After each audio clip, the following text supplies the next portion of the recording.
اس عمل میں زائرین کو چند خوبصورت اجسام کی زیارت بھی نصیب ہو جاتی ہے۔ میلہ ختم ہونے سے پہلے شیدی ناچ ہوتا ہے۔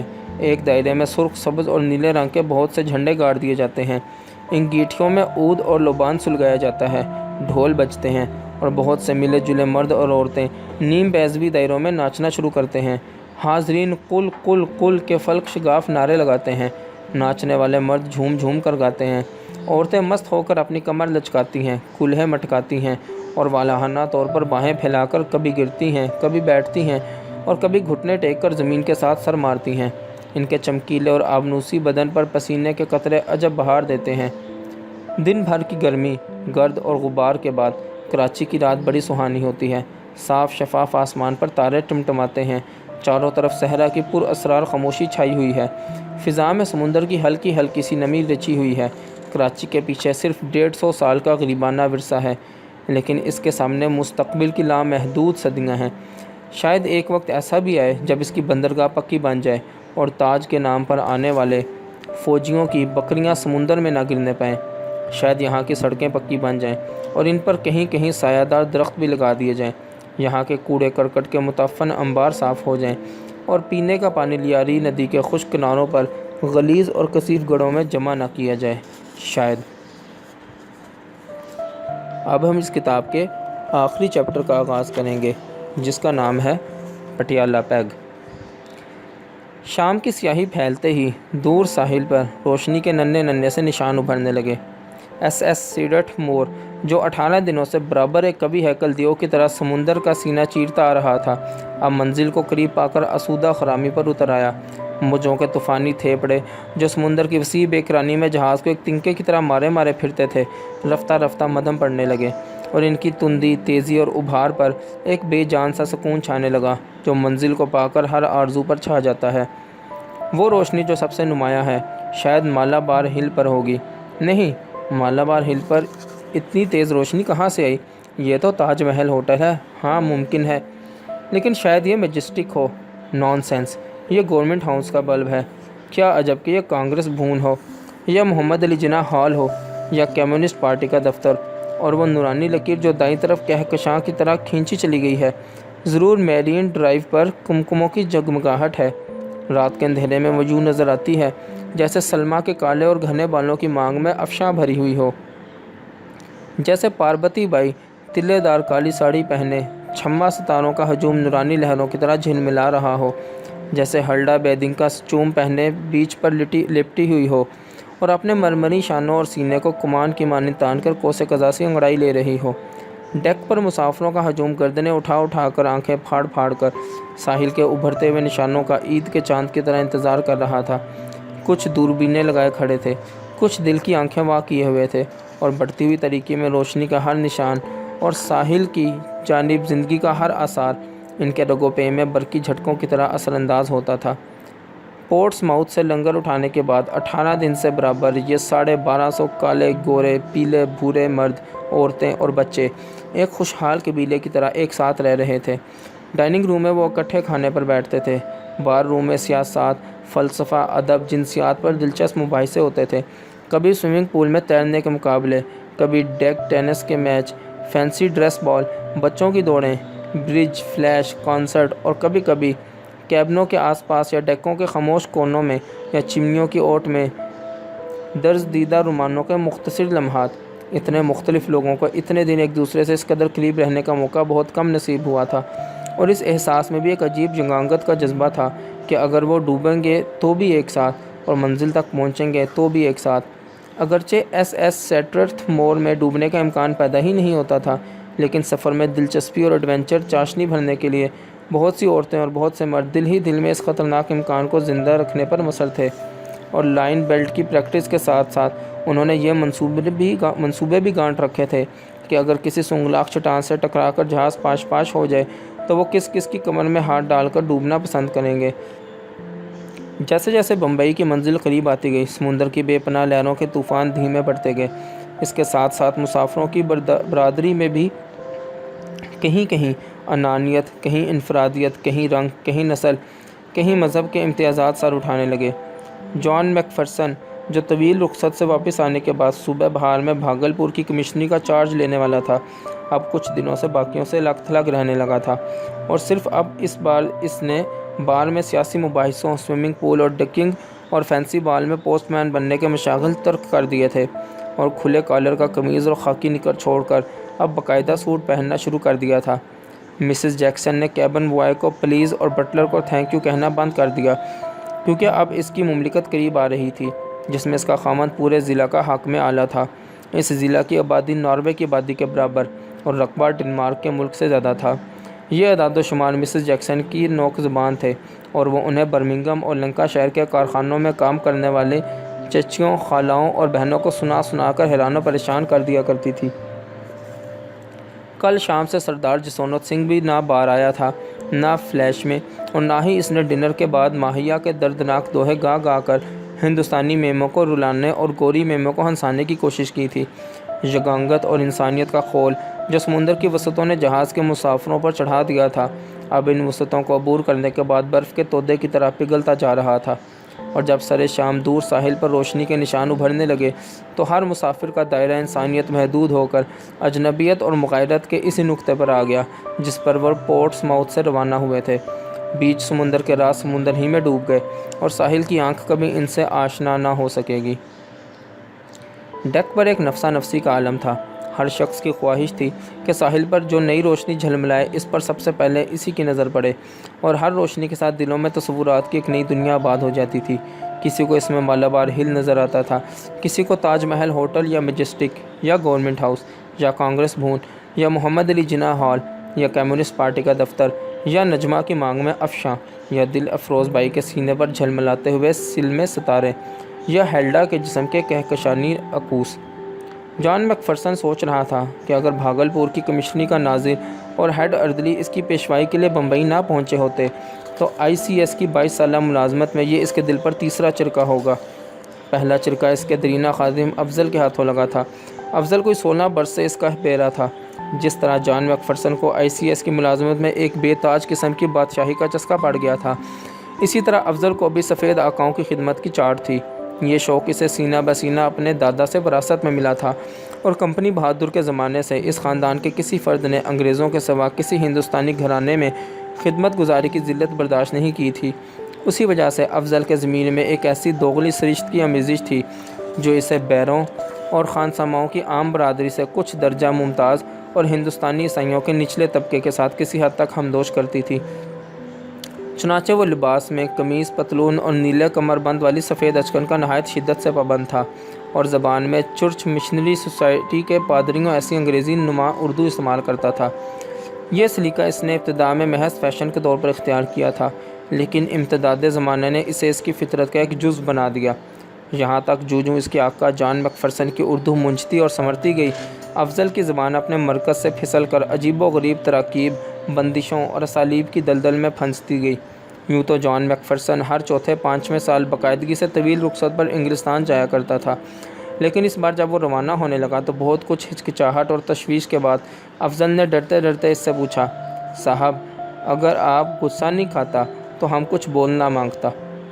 ہاں افضل، تم بولنے سکتا، مگر یاد رکھو ہم بلائت سے تم کے واسطے اوور کوٹ نہیں لانا سکتا، ادھر یہ جنس بابوت قیمتی اور بہت مہنگا ملتا۔ اوور کوٹ کا بات نہیں صاحب، ہم سمجھتا ہے کہ جنگ ختم ہو گیا ہے، لیکن ابھی تک بلائت میں شاید سگریٹ لائٹر آسانی سے ملنے نہیں مانگتا، ورنہ ہم تمہارا یہ پرانا خواہش پورا کرتا تھا۔ پرواہ نہیں صاحب، ہم اپنا ڈیمانڈ نہیں بولنا مانگتا۔ جان میک فرسن نے کن آنکھیوں سے افضل کی طرف دیکھا۔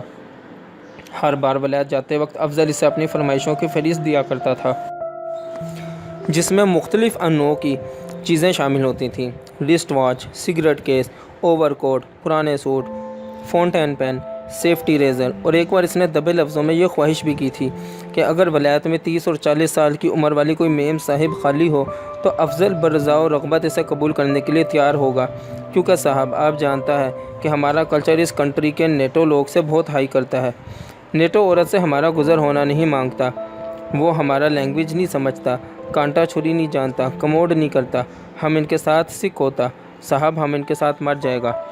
اس فرمائش پر جان میکفرسن نے اسے ذرا سختی سے ڈانٹ دیا تھا اور بڑی بے رحمی سے اس پر انکشاف کیا تھا کہ ولایت کی میم صاحب افضل جیسے جاہل، غیر مہذب اور کمینے انسان پر لمبے سے لمبا پائپ لگا کر تھوکنا بھی پسند نہیں کرے گی۔ آج افضل کی گفتگو سے اسے شک ہوا کہ کہیں اس کی اب پرانی خواہش تو عود کر نہیں آئی۔ چنانچہ حفظ مات قدم کے طور پر جان میکفرسن کی پیشانی پر تیوریوں کی بہت سی جھریاں نمودار ہو گئیں۔ افضل اپنے آقا کی رگ رگ کو خوب پہچانتا تھا، اس لیے وہ اس کے دل میں سر اٹھانے والے شبہات کو بھانپ گیا۔ نہیں صاحب، فکر نہیں، وہ بات بھی نہیں ہے۔ کون بات؟ میم صاحب والی بات۔ صاحب ہم اپنا پوزیشن خوب جانتا ہے صاحب، ہم وہ خیال ڈسمس کر دیا۔ جان میکفرسن کے ماتھے کی جھریاں مدھم پڑ گئیں اور اس نے رومال نکال کر اس میں بڑے زور سے ناک صاف کی۔ صاحب ہم یہ معلوم کرنا مانگتا کہ کیا اب صاحب اس کنٹری میں واپس آئے گا؟ جان میکفرسن کے تن بدن میں ایک زبردست جھٹکا لگا، جیسے اس نے اچانک برقی رو کو چھو لیا ہو۔ اس نے رومال نکال کر اس میں اور بھی زور سے دوبارہ ناک صاف کی۔ صاحب آج مارننگ جب ہم بازار کرنے گیا تو وہ راشکل رام پرشاد فروٹ والا بولتا کہ مسٹر افضل اب تمہارا صاحب واپس آنے نہیں سکتا، ہم سب انگریز لوگ کو خلاص کرنا مانگتا۔ جان میکفرسن نے تیسری بار رومال نکال کر اپنے دماغ میں سرسراتے ہوئے بوجھ کو ہلکا کیا۔ اگر رونا خلاف شان نہ ہوتا تو یقیناً اس کی آنکھیں بھی اسی شدت سے اس کی ناک کا ساتھ دیتی۔ صاحب علی بخش بوچڑ بھی یہی ڈرتی بات بولتا اور نرائن دھوبی بھی مسخری کرتا کہ مسٹر افضل اب برٹش راج ایک دم خلاص ہونا مانگتا۔ صاحب اگر بریک فاسٹ لیٹ نہیں ہوتا تھا تو ہم ان سب ڈیم سوائن کو باری باری سے مزہ چکھاتا تھا، لیکن صاحب صرف اپنا انفارمیشن کے واسطے ہم پوچھنا مانگتا کہ کیا اب صاحب اس کنٹری میں واپس آئے گا۔ جان میکفرسن کے دل پر دوسرا چرکا لندن میں اس وقت لگا جب وہ برکلے اسٹریٹ میں ٹامسن کی کک کے ہاتھوں ایس سیٹرتھ موڑ میں اپنا برتھ ریزرو کروانے گیا تھا۔ John Macpherson square OBEC IEICS commissioner, Bhagalpur, Bihar, India. Registration section والی لڑکی اس کا پتہ لکھتے لکھتے اچانک رک گئی۔ اس نے رجسٹر پر جھکا ہوا سر اٹھا کر اپنے موٹے شیشے والی اینک کے پیچھے سے جان میکفرسن کی طرف یوں دیکھا جیسے وہ اس کے پاس چاند کی طرف سفر کرنے کا ٹکٹ خریدنے آیا ہو۔ پھر لڑکی کے لمبوترے سے چہرے پر اداسی چھا گئی اور اس نے ایک سرد آہ بھر کر جان میکفرسن پر دکھ اور رحم سے بھرپور نگاہ ڈالی۔ Going to collect your things sir? لڑکی نے ازراہ ہمدردی گفتگو کا آغاز کیا اور جان میکفرسن کو کاؤنٹر کے سامنے کھڑے کھڑے یوں محسوس ہوا جیسے اس کی ریڑھ کی ہڈی چور چور ہو کر پتلون میں گر گئی ہو۔ اب اگر بھاگلپور کی کمشنری کا ناظر اور ہیڈ ارڈلی اس کے استقبال کے لیے بمبئی نہ پہنچے ہوتے تو یہ اس کی ضعیف دل پر تیسری جدید ضرب ہوگی۔ اگر وہ نہ آئیں۔ اپنی بلا سے جان میکفرسن نے صرف 2 ہی روز تو بمبئی میں ٹھہرنا تھا اور گورنمنٹ ہاؤس کا دعوتی رکا اس کو لندن ہی میں مل گیا تھا۔ ادھر بھی اگر وہ نہ آئے، یہ بھیانک خیال رہ کر اس کے سینے پر سمندر کے تند لہروں کی طرح ٹکراتا تھا اور دور بمبئی کے ساحل پر یکے بعد دیگرے ابھرنے والے روشنی کے نشان تاریک دھبوں میں بدل جاتے تھے۔ اگر جان میکفرسن کو یہ یقین ہوتا کہ بمبئی کے ساحل پر اترتے کوئی اس کی ٹوپی اچھال کر سمندر میں پھینک دے گا یا زبردستی اس کی پتلون اتار کر بھاگ جائے گا، تو بھی غالباً اس کے دل میں اس سے زیادہ پریشانی کا احساس نہ پیدا ہوتا جتنا کہ اب ناظر اور ہیڈ ارڈلی کے آنے یا نہ آنے کی بیم اور رجا سے پیدا ہو رہا تھا۔ وہ پچھلے 22 برس سے ایک عظیم الشان سلطنت کو اپنے شانوں پر اٹھائے کھڑا تھا تاکہ اس پر کبھی غروب آفتاب نہ ہو۔ اس فرض کی انجام دہی میں اس نے دن اور رات، خون اور پسینہ ایک کر دیے تھے۔ اس نے مچھروں کی پرواہ کی تھی، نہ ملیریا کی، سانپوں کا خیال کیا تھا، نہ بچھوؤں کا، سن سٹروک سے ڈرا تھا، نہ ہیضے یا طاعون یا کالا آزار سے۔ اس نے اپنی جوانی کا رس، اپنے دماغ کا جوہر، اپنے قلب کا سکون بے دریغ قربان کیا تھا تاکہ برطانیہ کے تاج میں کوہ نور کی چمک ماند نہ ہونے پائے۔ لیکن اب جب کہ اس کے آرام کے دن قریب آ رہے تھے، قدم قدم پر اسے ایک نیا دھکا لگ رہا تھا، بات بات پر اس کے دل پر نئے نشتر چلتے تھے۔ اب اس کی آنکھوں میں وہ پرانا نور باقی نہ تھا جس سے وہ تاج کی دھندلاتی ہوئی تابانی کو جلا بخش سکتا، نہ ہی اب اس کے کندھوں میں وہ سکت تھی جس کے سہارے وہ اپنی سلطنت کو کبھی غروب ہونے والے آفتاب کے رخ پر سہارا دیے رکھتا۔ جان میکفرسن کے سینے میں یہ خلش یوں جوش مار رہی تھی جیسے سوڈا واتر کی بوتل کا دھانا بھگ سے پھٹ گیا ہو۔ اس کی کن پٹیوں میں خون کی گردش ابلنے لگی، گلے میں مچھلی کے کانٹے پھنس گئے اور آنکھوں پر دوربین لگا لی۔ ہیلو جان، کہو یار، آج جاتی بہار کی بازی لگے گی؟ سردار جسونت سنگھ نے پیچھے سے آ کر اس کے کندھے پر تھپکی دی اور دوسرے ہاتھ سے تاش کی گڈی کو عین اس کی ناک کے نیچے زور سے پھڑپھڑایا۔ جان میک فرسن کو یہ حرکت بہت ناگوار گزری۔ یکایک اس کی آنکھوں میں اترے ہوئے آنسو خشک ہو گئے، اس کی خمیدہ گردن میں تناؤ آ گیا۔ سردار جسونت سنگھ کو کوئی جواب دیے بغیر اس نے منہ دوسری طرف پھیر لیا اور غصے سے وہاں سے چلایا۔ لمحہ بھر کے لیے سردار جسونت سنگھ دم بخود کھڑے کا کھڑا رہ گیا، پھر اس نے جلدی جلدی ادھر ادھر دیکھ کر جائزہ لیا کہ کسی اور نے تو اس کی یہ گت منتے نہیں دیکھ لی۔ سامنے کچھ دور مسز جیکسن کھڑی مسکرا رہی تھی، ایک زہریلی کاٹنے والی مسکراہٹ جس میں نفرت، حقارت اور طنز کے نشتر سانپوں کے ڈنکوں کی طرح لہرا رہے تھے۔ جب سردار جسونت سنگھ کی آنکھیں اس سے چار ہوئیں تو مسز جیکسن نے بڑے وقار، بڑے غرور سے اپنے سر کو کئی بار جنبش دی کہ ہاں، ذرا اپنی اوقات تو پہچانو، تم حد سے زیادہ بڑھ گئے تھے، تمہارے ساتھ ایسا ہی ہونا چاہیے تھا۔ سردار جسونت سنگھ کے سینے میں گالیوں کا ایک غبار سا اٹھا۔ وہ دیر تک ڈیک پر کھڑا زیر لب گالیاں نکال کر اپنا سینہ ہلکا کرتا رہا، لیکن اس کے دل میں غصے کا جو شعلہ بھڑک رہا تھا وہ کسی پہلو ٹھنڈا نہ ہوتا تھا۔ پھر اس کے قدم اسے بے اختیار بار روم میں لے گئے۔ بار روم میں لگے ہوئے آئینے میں دیکھ کر وہ حیران ہو گیا کہ اس کی آنکھوں میں آنسوؤں کی ایک باریک سی لہر ابھری ہوئی تھی۔ کیا یہ وطن پہنچنے پر خوشی کے آنسو ہیں؟ لیکن اس کے دل کا چور پکا کر اسے جھنجھوڑ رہا تھا کہ سردار جسونت سنگھ، تم اپنے آپ کو دھوکہ نہیں دے سکتے، یہ خوشی کے آنسو نہیں بلکہ دراصل تم رو رہے ہو کیونکہ جان میک فرسن نے تمہارے منہ پر تھوک دیا ہے اور مسز جیکسن تمہاری درگت پر جی کھول کے مسکرا رہی تھی۔ بوائے، ایک پیگ وسکی، اس نے گلا پھاڑ کر پکارا۔ لندن پیگ صاحب یا پٹیالہ پیگ؟ بارمین نے حسب معمول دریافت کیا۔ سردار جسونت سنگھ نے خود اسے مختلف پیگوں کے پیمانے سکھائے تھے۔ لندن پیگ سب سے چھوٹا تھا، فرینچ پیگ اس سے زیادہ، امریکن پیگ اس سے بھی زیادہ اور پٹیالہ پیگ سب سے بڑا، کوئی نصف گلاس کے قریب۔ سردار جسونت سنگھ اپنے دل کی دکھتی ہوئی گہرائیوں میں کھویا ہوا تھا۔ اس نے بارمین کی بات نہ سنی۔ لندن پیگ صاحب یا پٹیالہ پیگ؟ بارمین نے دوبارہ پوچھا۔ لندن پیگ کی ماں کو! سردار جسونت سنگھ نے چونکر ایک بھدی سی گالی دی۔ 2-3 پٹیالہ پیگ پی کر اس کا دل کچھ ہلکا سا ہو گیا اور اسے یوں محسوس ہونے لگا کہ جو گالی اس نے لندن پیگ کی ماں کو دی تھی وہ اصل میں جان میک فرسن، مسز جیکسن بلکہ جزیرہ انگلستان کی ساری ماؤں کو یکساں طور پر لگتی تھی۔ اس خوشگوار احساس سے اس کے قلب اور دماغ پر کچھ آسودگی، کچھ سکون، کچھ سرور چھا گیا اور وہ بار میں بیٹھا جھوم جھوم کر لندن پیگ کی ماں، بہن اور بیٹی کو نئی نئی اچھوتی گالیوں سے نوازتا رہا اور پٹیالہ پیگ پر پٹیالہ پیگ پیتا رہا۔ آدھی رات کے قریب جب رابرٹ لانگ، جو نیو یارک پوسٹ کے نامہ نگار خصوصی کی حیثیت سے ہندوستان آ رہا تھا، اپنی روزانہ ڈائری لکھنے بیٹھا تو اس نے یہ قلم بند کیا: جہاز بمبئی کے ساحل کے عین سامنے لنگر انداز ہے۔ کل صبح 10 بجے یہ بلیئرڈ پائر میں داخل ہو کر اپنے مسافروں کو بندرگاہ پر اگل دے گا، جیسے مچھلی نے حضرت یونس علیہ السلام کو اگل دیا تھا۔ یہ تشبیہ میری اپنی نہیں بلکہ میں شاہد کے خیال کو استعمال کر رہا ہوں۔ جب کبھی وہ جہاز کی زندگی سے اکتا جاتا ہے تو کہا کرتا ہے کہ رابرٹ پڑھو کہ اے خدا، تیرے سوا اور کوئی نہیں، تیری ذات پاک ہے، بے شک میں بہت ہی بڑا گناہ گار ہوں۔ شاہد کہتا ہے کہ جب حضرت یونس علیہ السلام نے مچھلی کے پیٹ میں یہ دعا مانگی تھی تو اس نے انہیں ساحل پر اگل دیا تھا۔ شاید اس دعا کی مدد سے ہمیں بھی اس مگرمچھ جیسے جہاز سے جلد نجات مل جائے۔ رات کے اندھیرے میں بمبئی میں بجلی کے قمقموں اور میرین ڈرائیو پر چلتی ہوئی موٹر کاروں کی روشنیوں کے سوا اور کچھ نظر نہیں آتا تھا۔ اس وقت اس شہر میں کوئی خصوصیت دکھائی نہیں دیتی۔ یہ امریکہ یا یورپ یا انگلستان کا کوئی بھی شہر ہو سکتا ہے۔ اس وقت اسے دیکھ کر کوئی اندازہ نہیں لگا سکتا کہ یہ شہر یوگیوں، مہاراجوں، گاندھی اور جناح کی سرزمین پر واقع ہے۔